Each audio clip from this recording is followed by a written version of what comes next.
Okay, so today we're going to talk about ethos, pathos, and logos, which are methods of appealing to readers. The first one is ethos, which sounds like ethical or ethics.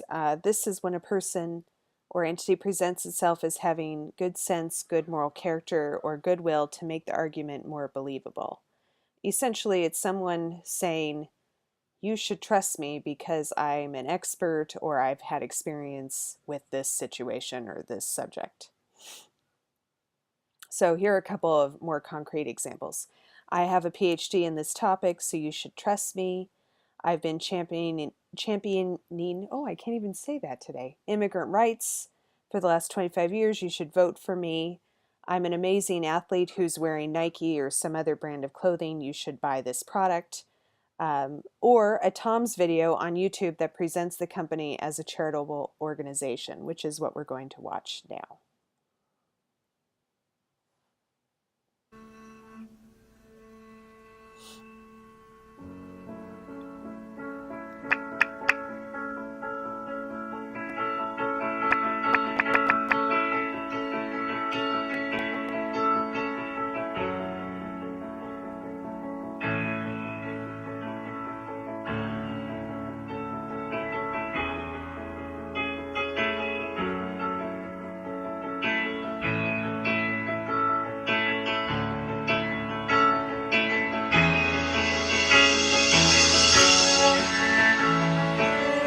I'd like to say thank you for giving us these pair of shoes, and we really appreciate that. Merci pour souliers. Thank you so much for all your support. None of this would be possible without you.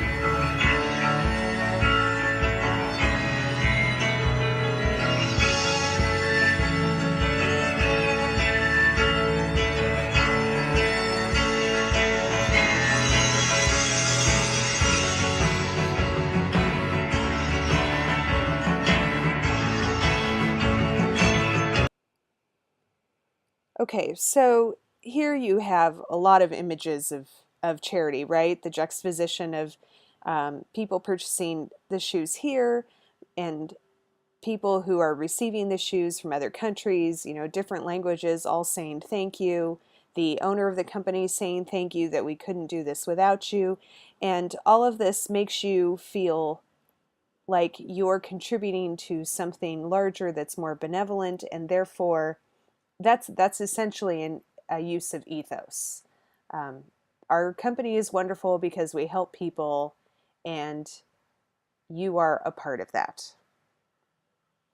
Okay, so another appeal would be pathos, which, I mean, is pretty much whenever something tugs at your heartstrings. I keep thinking of those horrible Sarah McLachlan animal commercials, where they show all those pets that are behind those bars, and the Sarah McLachlan music plays, and it's just horrible. Or even the Feed the Children ads, right? Those are also a very good example of pathos, because when you look at these children who are starving, you think to yourself, oh my gosh, this is so horrible. I mean, typically those commercials come on when I'm eating something, which makes me feel even worse. So by tapping into your emotions, the argument becomes more believable because you're connecting to it.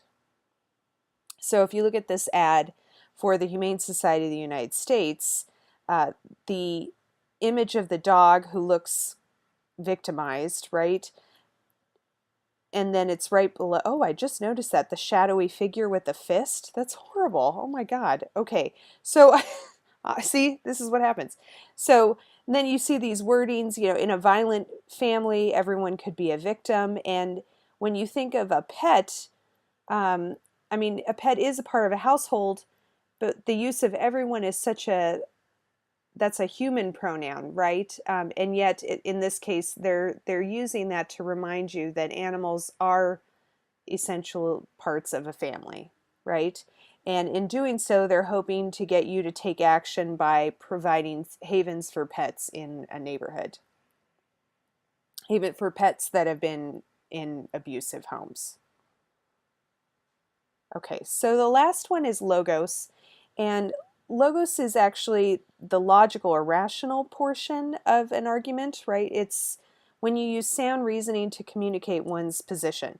So that usually includes facts or statistics or a process of reasoning like inductive or deductive reasoning, which we'll talk about at another time. And it excludes logical fallacies, which we will also talk about later.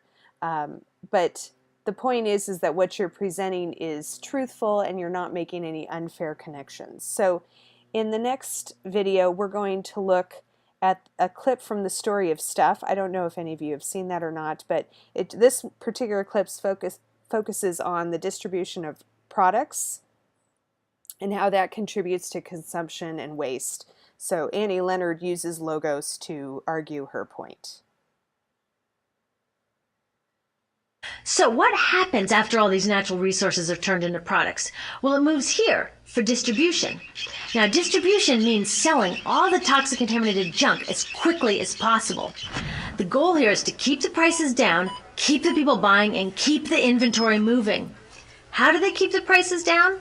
Well, they don't pay the store workers very much, and they skimp on health insurance every time they can.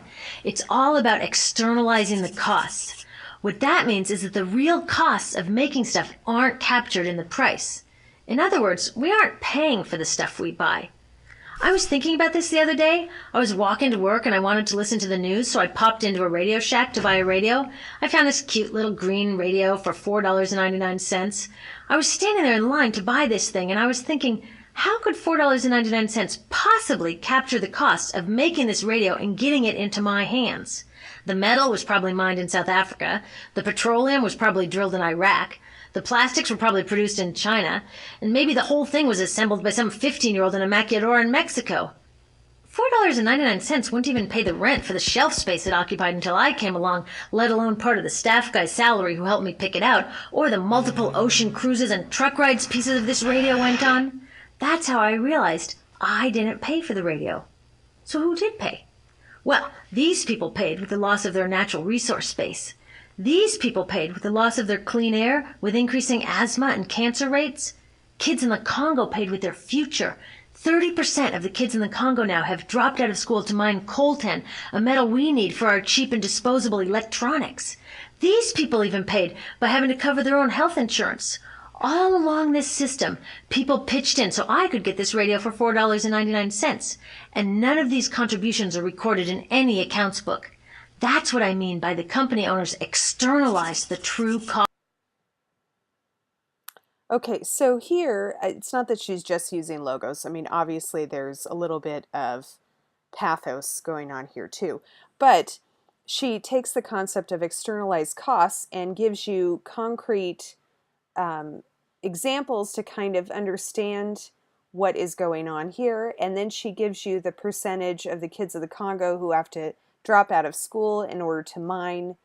I can't remember what they were mining, but they were mining something. But that is logos, where you take concrete elements and build your argument, right? And that appeals to people because even amidst ethos and pathos, if you don't have logos, then your argument isn't sound, right? Because then you're just, I think a lot of times if people feel like your argument is heavy on ethos and pathos, then you're most likely manipulating them. So it's the use of the logos that allows people to feel more confident in what you are saying. So, and this is something that they talk about almost first thing in the chapter, right? That to be an effective communicator, you have to take all three of these concepts into consideration. And as you're finalizing your essay number 1, I think it would be a good idea for you to go through your essay and see if some of these elements have creeped in. Hopefully they have, and if they haven't, try to work some into your paper, knowing that as the semester unfolds, we'll continue to work on these elements as well.